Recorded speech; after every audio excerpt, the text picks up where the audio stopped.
Subhanallah wa bihamdihi subhanallahil azim. Subhanallah wa bihamdihi subhanallahil azim. Subhanallah wa bihamdihi subhanallahil.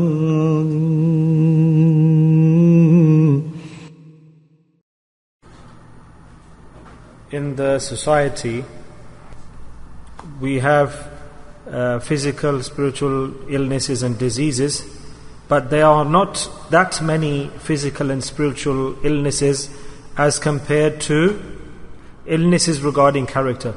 There are physical illnesses and there are illnesses related to character and manners. The physical illness, the worst case scenario is that death will come. A person will depart from this world. But akhlaqi illnesses, diseases related to akhlaq and conduct, then after death, that disease, that illness will continue with that person. And all the adhab of the hereafter, of the akhirah, they are due to those illnesses, the akhlaqi illnesses. Allah Ta'ala, for us to be saved from these illnesses, Allah Subhanahu wa Ta'ala, gave to the Holy Prophet Sallallahu Alaihi Wasallam a specific ilm, specific knowledge, which was tazkiyah, purification, rectification. This ilm, this knowledge, totally, alhamdulillah, the Prophet Sallallahu Alaihi Wasallam brought along with him, and he distributed this, he taught this, and this will continue until Qiyamah. Obviously, according to the times and the days and the events, everything, as we can see, is diminishing. But Allah subhanahu wa ta'ala's sunnah, Allah ta'ala's practice is that until Qiyamah, Quran will continue, the sunnah will continue, and all Allah ta'ala's principles and rules will continue. Nobody can wipe them away. So because this is a very big topic, tazkiyah is related to our akhirah, and we have become extremely lazy in this regard. Our situation is that we decorate ourselves with external physical practices, but inside all the diseases are within us. Just like a person, if he has not had a bath for a long time and he wears white attire and comes to us, when he comes and sits next to us, we'll say, "You're wearing very nice attire. Where's this smell coming from?" And the person will look around, left and right. In reality, because he doesn't have a bath, so the smell is within him. He showed us externally, visually, that he looks nice and clean, but inside there's smell within him. He doesn't have a bath, and for such a long time there's dirt inside him. In the same way, this is our hal, that we do lots of dhahiri amal, external deeds. Very easy to practice physically. It's simple. Today, if you try, you'll start praying tahajjud. If you try, you become a person who keeps fast regularly. All of us have kept 30 fasts, etc. But the real article, the real objective is that something that's a bad action or some moral deficiency within us, we need to extract it and eliminate it from ourselves. We need to purify ourselves. And remember, the more a person practices physically in the world, he's accepted, embraced, looked upon nicely, highly. And he even thinks that I'm high, I'm great, I do this, I do this deed, I am of a high status. But he has got severe akhlaqi diseases, severe moral and characteristic diseases that are at the extreme, that despite doing ibadat, worship to the highest level, but he's not cleaning himself inside. And so that's called kibr, takabbur, riya. He's got pride, he's showing off, he's haughty. People praising him, he's pious, he does ibadah, he is this and that. But within him, the diseases have taken shape and form. And he doesn't know that which level of sin is within him. That qabr, the grave, is a place where he will realize what's right and what's left. My friends, if there's dirt inside, how can that dirt be extracted in our bodies? If there's dirt, without water and soap, detergent, can we clean? No, obviously we have to have a bath, apply soap. And if you say, I don't want to have a bath, I don't want to apply the soap, I'm clean. How can this be? This is our hal. our condition that we don't want to clean our impurities within us, we don't want to put the detergent and water on, and the diseases are within us, the same. From one to the next, to the highest level of spiritual diseases, internal diseases, we've left them. Why? Because I am running after zahiri, external practice, worship. But this will not eliminate the sickness within us. So tazkiyah, this addresses the diseases of akhlaq, conduct, manners, morals. So I'd like to share one with you, so that may Allah Ta'ala give us all the ability to understand. This is a beloved sunnah of Rasulullah. It's a beautiful hadith. Look, in ma'ashara, in society, in our lives, normal at home, outside, business. Now let's all make this niyyah that we want to correct this disease, inshallah. I'm not giving a speech.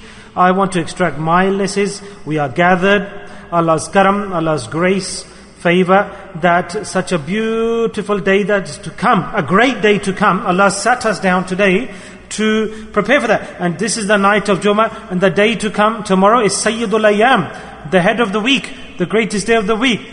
This is the greatest day of the week. We can imagine how great a day it is, and it comes after one whole week. Last week until now, this week, so many changes have come in the dunya, so many people have passed away, so many have been born, our conditions have fluctuated. If you think yourself, take your diary out, the last Thursday night until now, that what changes, revolutions have taken place in a person's life, in the dunya, in the world. 1 week is a long time, we don't know about the week to come either. So Allah's karam, mercy, His grace and blessings, that Allah has again given us this great day of Jummah. Say Subhanallah, Subhanallah. And this is the way He's given it to us, in such a way that Allahu Akbar, the whole dunya has run away, but He seated us down. He sat us down, and He's making us prepare for that great day of Jummah. Allah's great, massive mercy and blessing was, how comes we've sat down? We can understand, in this temporary world, a person, how is he sat down? People have gone to their home, somewhere it's 9 o'clock, 10 o'clock, let's go home, we're tired, let's go to sleep. How has Allah Ta'ala made us sit down and stay in this gathering? Subhanallah, glory be to Allah. What a massive reward for this. And the day to come tomorrow, Jum'ah, such a great day. If I explain the fadail of this day, that we don't realize Allah Ta'ala has made us prepare, that how a spring will unfold in a day from morning until Isha, that the angels will tire, they get tired of writing amal for us, but we'll continue. Subhanallah. This is the preparation. So for this reason, in this preparation, we should be grateful. If we sat down and we are gathering the hadith, without to listen to the hadith, the meaning of the hadith, the reason for us to hear this hadith and share it, so that we'll do amal on this. We'll do this, won't we? Otherwise, that's how we'll get success. Otherwise, this gathering will be a waste for us. It will become a waste. That Allah Ta'ala says, I sat you down, I gathered you together, and I prepared the day of Jummah for you. Specific angels descend on the day of Jummah. Are you mad you don't understand the words that you're learning? So let's make niyyah. Inshallah, Allah will fulfill the niyyah. So in this ma'ashara society, that if we assist each other in identifying our mistakes, for example, I'll make a mistake. For example, if I'm walking and I barge you or bump into you, and you say, oh, you bumped into me, or you committed an excess against me, or if you say bad to someone, if you speak badly to someone, if you're walking along or you're talking to someone, you become upset with someone, even at home with the wife, she becomes angry, or you've just said somebody said something. Suddenly, we are in a ma'ashara, in society.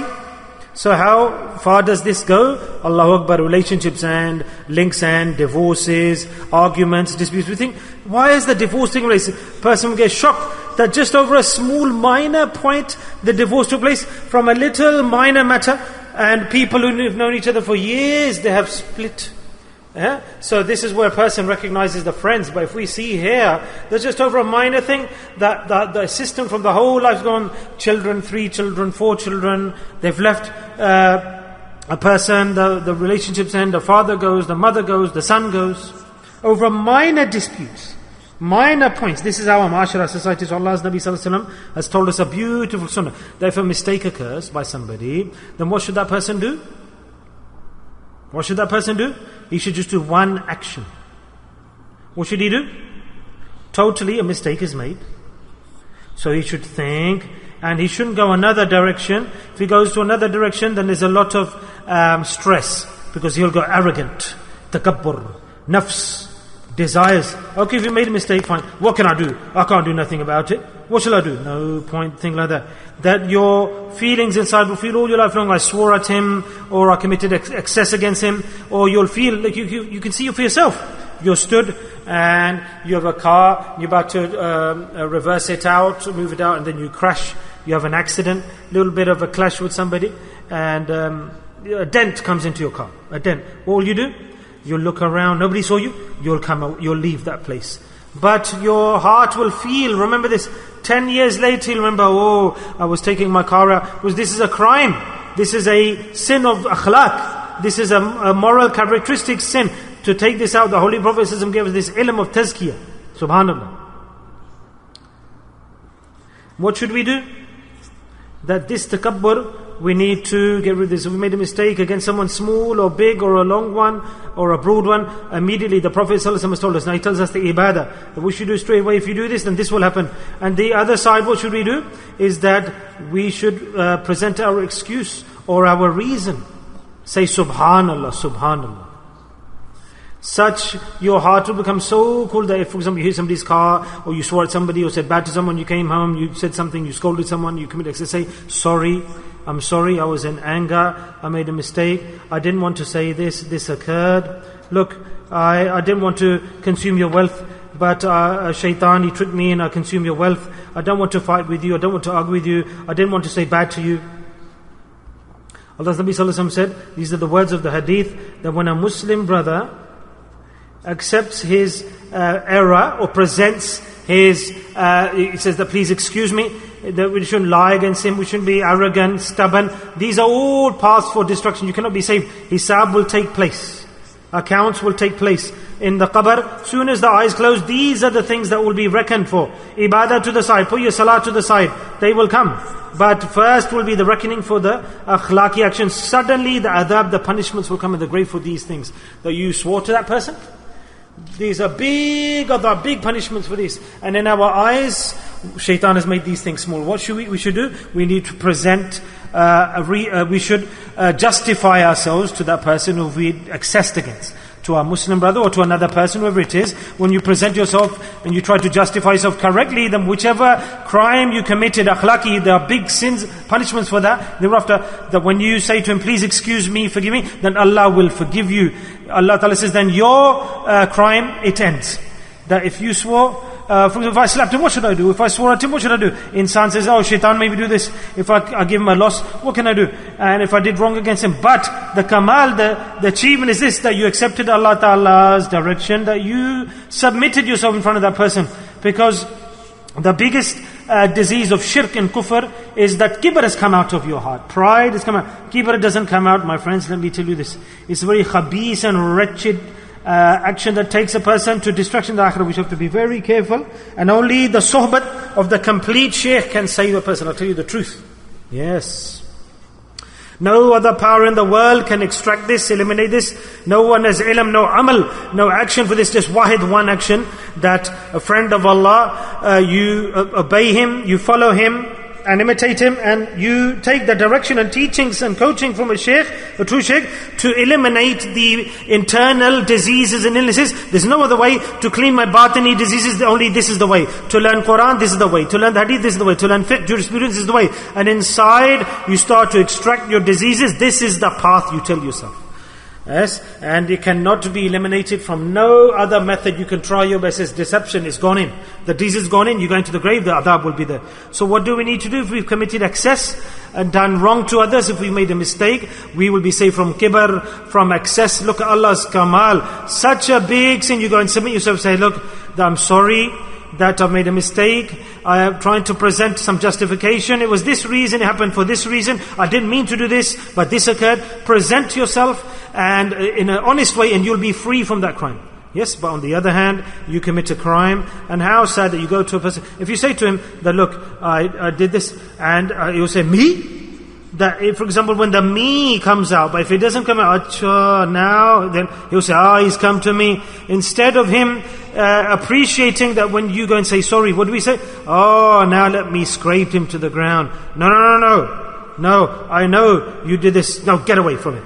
No, I am not going to see your face. I'm not going to see your face. I don't want to see your face. I won't let you come in front of me. And me and you are finished. No, I'm not going to listen to excuses. That person will take advantage of this. Isn't this our society today? Isn't this our, mashallah, brothers don't listen to their sisters, relatives. More anger. But despite the fact, the person who's coming, he's pure, he's successful. foolish person. Now here, what's the situation? Allah's Nabi is saying that if the condition now arises where a person is coming to you to seek forgiveness, he accepts his mistake, then there are two scenarios. That if you become stubborn due to your nafs and kibr and pride and haughtiness, then you will be rejected, even though you've got the upper hand. You haven't made the mistake, say subhanallah. You were the victim maybe. You haven't committed the crime, he committed the crime. And if he submits himself, bows humbly, shows humility, he purifies himself via sunnah method, he's done tazkiyah, purification, it becomes so light due to the dhikr of Allah, company of the Shaykh, that he didn't feel, he felt that I need to go and ask for forgiveness, say subhanallah. So this is the difference between those who do tazkiyah and those who don't. Those who do tazkiyah, they become soft. They say there's nothing wrong here. I'll pick up his shoes, I'll say sorry. I'll present myself, I'll try to atone for what I've done wrong. It's my mistake. But the real point is that when, at least I'll be safe from Allah Ta'ala's wrath and punishment. So tazkiyah, dhikr, adhkar, company of the Shaykh has made that person who committed the crime so soft that he will be prepared to do anything to minimize and diminish the sin that he committed the crime. But the person who he's saying sorry to, he says, oh, he's come to say sorry to me, then he'll squeeze him more. Oh, get out of it, go from it, be gone with you. Get rid of him. I know why he's come to me. Oh, he's forced in the corner. But what should he do?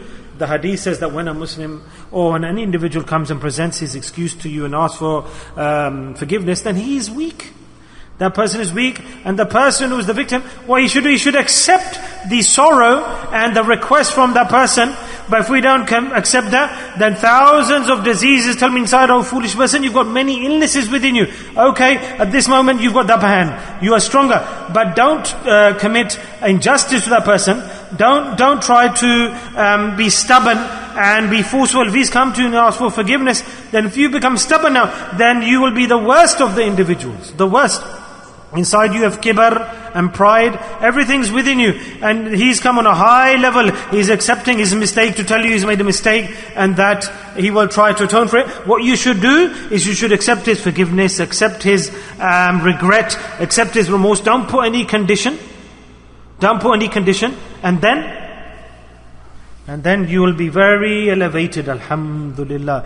The sin he committed, the mistake he's made, Allah Ta'ala will give you more than that, over and above that Allah Ta'ala will give to you. What a beautiful point. And this is the ma'ashara of Islam. If this was to occur in our environment, so tell me, would you see any fighting and quarreling anywhere? No, there'll be no. Shaitan will try his work, but within 5 minutes you can clear the air. Within 10 minutes, there's no need for a third person to come in between. There's no intervention, no wakil, no intermediary, because the greatest wakil, hasbunallahu wa ni'mal wakil, we've accepted Allah Ta'ala's guidance. So only that person will listen to Allah who does dhikr, hasbunallahu wa ni'mal wakil, who recites this morning and evening. That's why we recite this. We recite this. What happens? These kalimat that we repeat. Sometimes we read this quite a lot. We recite this. No, it's not enough. Hasbunallahu wa ni'mal wakil, hasbunallahu wa ni'mal wakil, hasbunallahu wa ni'mal wakil. We keep saying this morning and evening. Recite. What happens? The color effect of that kalima rubs off. Experience this. The kalima that the Shaykh recites, then that rubs off onto the body of that person, into the batin of that person, the safat, the attributes of the kalima come to the person. Ni'mal wakil. Allah is ni'mal wakil. I'll accept Allah's statements, because when he recites himself, when he goes into the grave, then this kalima itself will stand in front of the individual who recited it. Subhanallah. So how great an advice. Does Allah not give tawfiq in dhikr? Is there no benefit of coming to dhikr? All the doors as we've slammed shut, our nafs and our takabbur, our pride, our kibr has shut the doors. I swear by Allah, we are lost morning and evening, lost. There's no preparation that we do correctly. There isn't. We are wasting our time. There's no preparation in the right direction in our lives. That go on the right path. Go on the straight path, the path that Allah Ta'ala has mentioned, Ihdina Sirat al-Mustaqim. We should ask, we say so many times, Allah says, ask this so many times, that you attain that path. And ask from your salah, Ihdina Sirat al-Mustaqim, Ihdina Sirat al-Mustaqim. But we bypass this. We recite in salah, but we bypass this. Allah says, this is the path that I'm telling you. And if we look further, that has this point ever passed by our minds in life that we should do such an amal like this to ask a person for forgiveness? If definitely you've got khawf and fear of the hereafter, and obviously if you want to make your hereafter, then do amal on this from today. What a great big fights and disputes will end. Yes, that if that person is listening to me, who has committed excess against someone, who's done a crime against somebody, who has committed a sin against somebody, straight away, immediately tonight, before he sleeps, he should attain his manzil, his destination that Allah Ta'ala has directed him towards, and straight away get there and say, I want to ask for forgiveness. That person who's listening, where the excess has been taken against him, then inside him he has a beautiful opportunity. Allah Ta'ala says that you will have a free opportunity, that whatever Allah Ta'ala will give to you, a high status for you to accept that person's request for forgiveness. We should do this, shouldn't we? So now listen, both sides. Allah Ta'ala has given us the tariqah, the method. But nafs and shaitan, if he does not, if shaitan and nafs are attacking us and we can't get rid of him, then Allah Ta'ala says, then listen. That person who came to you, he presented his excuse and he's wiped away his wrong, and if he committed wrong against you, whatever he did in the dunya, but he listened to Allah and he asked for forgiveness, and all of his crime is wiped away. But the person who was the victim, who heard the request for forgiveness and he was stubborn and haughty, and the people of the world said, that's good, you didn't forgive him, good, you turfed him out, you chucked him out, you did a good thing. The relatives are saying, the friends are saying, yes, Shabba, well done, don't let him come in, you did a good thing. Allah Ta'ala, what does He say that listen carefully, that you have wasted a big opportunity, and listen here, what's your hal, that the amount of punishment that was to be given to him, the dhulam, the oppression, the punishment that he was going to get, that all of that will come onto your head and to your name. Astaghfirullah. Tell me now.